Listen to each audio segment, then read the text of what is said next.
Hi, I'm Lily. Today I'm going to read you a story, My Pet Slime Diaries, Book 1. Okay, let's read it. Diaries. My Pet Slime Diaries, Book 1. Okay, let's read it. Okay. Dear Diary, hello, it's me, Pepper McLean. Claire, my best friend, says I don't need to introduce myself every time I write. She says you aren't a living thing, and that it's obvious. Claire's way of saying obvious, that it's me writing because you're my diary. And that's true, but to me, you're even more than that. You're a place where I can share all my craft tastes, art projects, and experiments. I'll plan out everything here before I even start. Then I can write down what worked or didn't work so that I can learn from my success and my mistakes. Mom and Dad only let me make the messier art projects while I'm being supervised. I tell them that an artist has to create even when their mom is at work and their dad is busy writing his next novel, but they are hard to convince. It's frustrating. I can't blame them, though. They still haven't recovered from my exploding rainbow volcano experiment. Baking soda plus vinegar plus lots and lots of food coloring equal a freezing bubble mess. It worked really well if you ask me, though if I do this project again, I'll be sure to use a big tray to catch the lava. I kinda like the streaks of color on my bedroom carpet. Mom, not so much, but from now on, before I dive into a wild idea for an art project, I'll plan it out with you, diary. This is where I can dream out about how to make my ideas come to life, just like the most adorable pet on the planet, my Cosmo. I have lots of allergies, which is why Cosmo is the best perfect pet for me. I can snuggle him without sneezing. I made him kinda sorta by accident out of glittery slime and space dust. With you and Cosmo by myself, nothing's impossible. Cosmo is just slime and space dust, not a cat, not a dog, or not a hamster. Dear Diary, I have a problem. Remember Claire, my best friend? Well, it's almost her birthday. I wish I could be excited. Birthdays are usually a reason to celebrate. Birthdays mean crafting a gift that is extra fun and fabulous. I love making gifts for people, but birthdays also mean parties. And Claire's birthday party will be an extra big and splash party. Everything Claire does is big and splashy. It's no mistake that her name rhymes with flair. Claire Flair. Note, flair means stylishness and originality. This is totally Claire. So what's the problem? Nothing's as big, giant party pooper like an allergic reaction. And birthday parties are packed full of stuff that I'm allergic to. First off, Claire has a really awesome doll named Buddy. Claire told me that he's a long-haired Dachshund. If you don't know what that looks like, just imagine a hairy caramel-colored hot dog who is super playful and likes to eat a lot. Even though Claire will definitely keep him in another room during the party, his hair is everywhere, and that's where the trouble starts. Dog hair makes me break out in hives, a fancy word for a bumpy, itchy rash. That's not his hair, actually. It's his dander, which is the flaky skin that he sheds along with his hair. But no matter what causes it, the allergy reaction is no fun at all. That's why Cosmo is a perfect pet for me. He's adorable and playful and knows some kind of his own tricks. But he's not fuzzy, so I can cuddle him where I want. This is Cosmo. So I cuddle him more than one without breaking out in an itchy rash. Next, there's PPP. That's the perfect perfume problem. For some reason, grown-ups think that getting dressed up for a party also means splashing a lot of smelly stuff.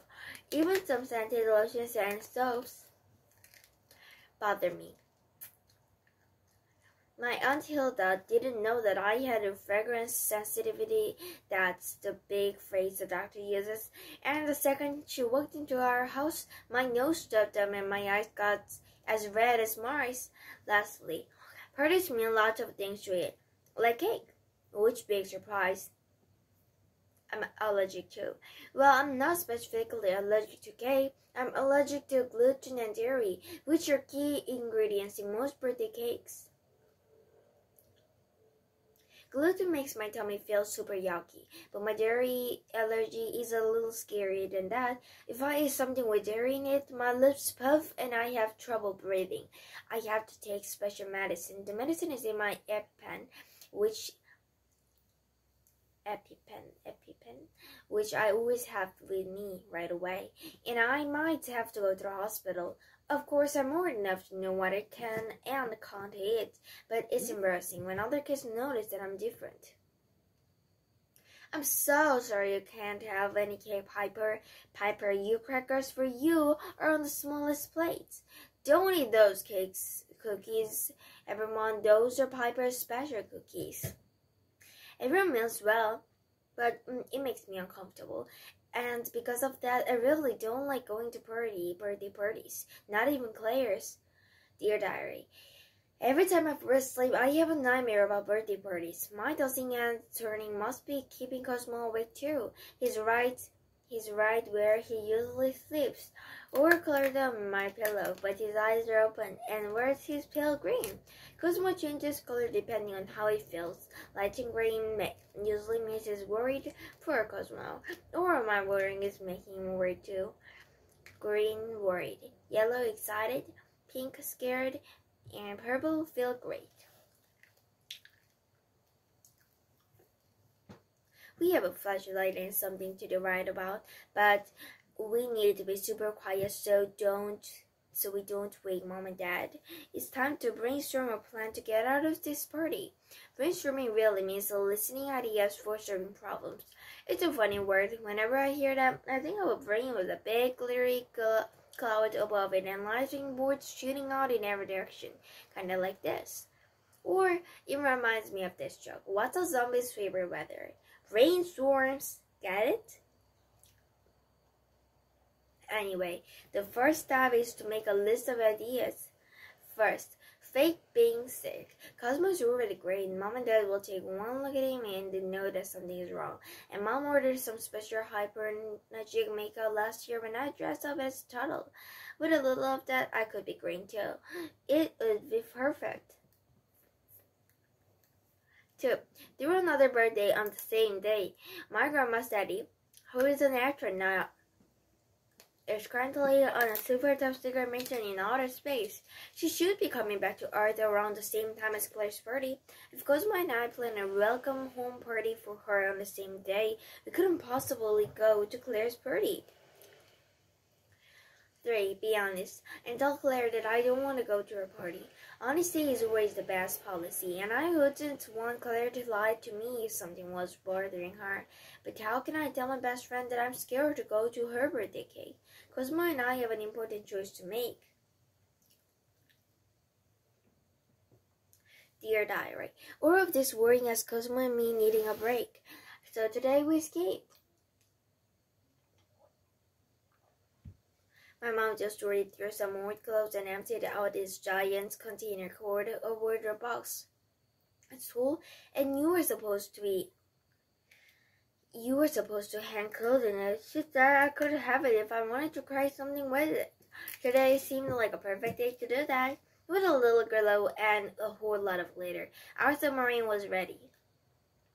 There's nothing exploring the ocean to take your mind off your travels. We set out right after lunch, saving some grapes to have as a snack on our trip. Exploration makes me hungry.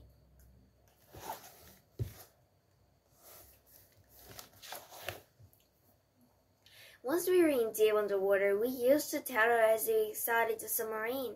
A tamper on a rope attaches the explorer safety to the ship so that can get out inside to a closer look at their environment. Grandma's daddy There's a lot of these kinds of explorations, but in outer space we used our tether to investigate the dark underwater cavern, looking for pirate treasure. Here's a fun fact. Scientists say that the ocean floor and outer space are not that different from each other. And even though the deep sea makes about 90% of our oceans, we've explored almost none of it. Exploring the deep sea may unblock answers to outer space. Marine biologists Piper and Cosmo are ready to explore. On our expedition, we found pirate treasure and lots of really pretty underwater plant life. We even find some shells Cosmo took control once we were back in the submarine, and we narrowly escaped a hungry octopus who wanted our grapes. I don't blame him, they were tasty. I remember this one time we explored the ocean dive in Claire's pool. Claire doesn't like water and really didn't want to go to adventure.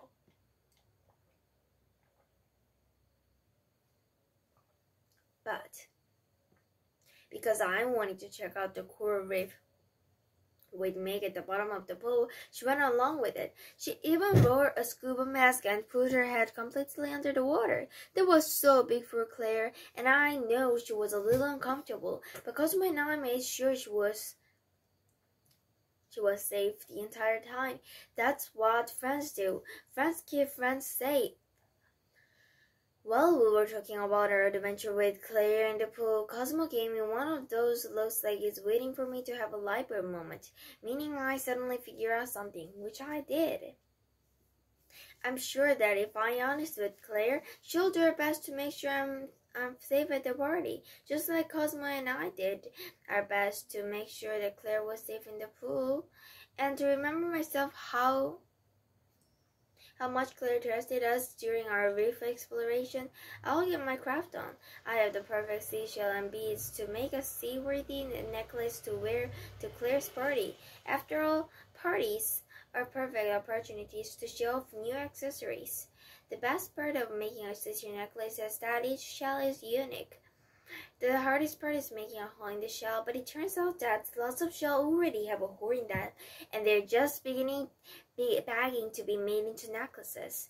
The shell I want to use for this necklace is called a cockle.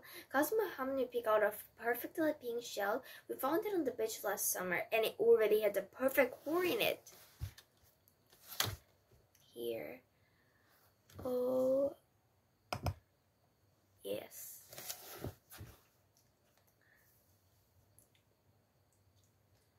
Oh, it makes me smile. Once the necklace is done, I'll be ready to celebrate. Get it?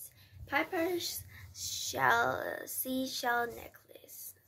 Oh, if you want to know. Oh my god. Okay, today I read your story. My pastime diaries too. Okay, so can Piper come up with the perfect gift? Find out in my pastime diaries book too. Okay, bye. Thank you for watching.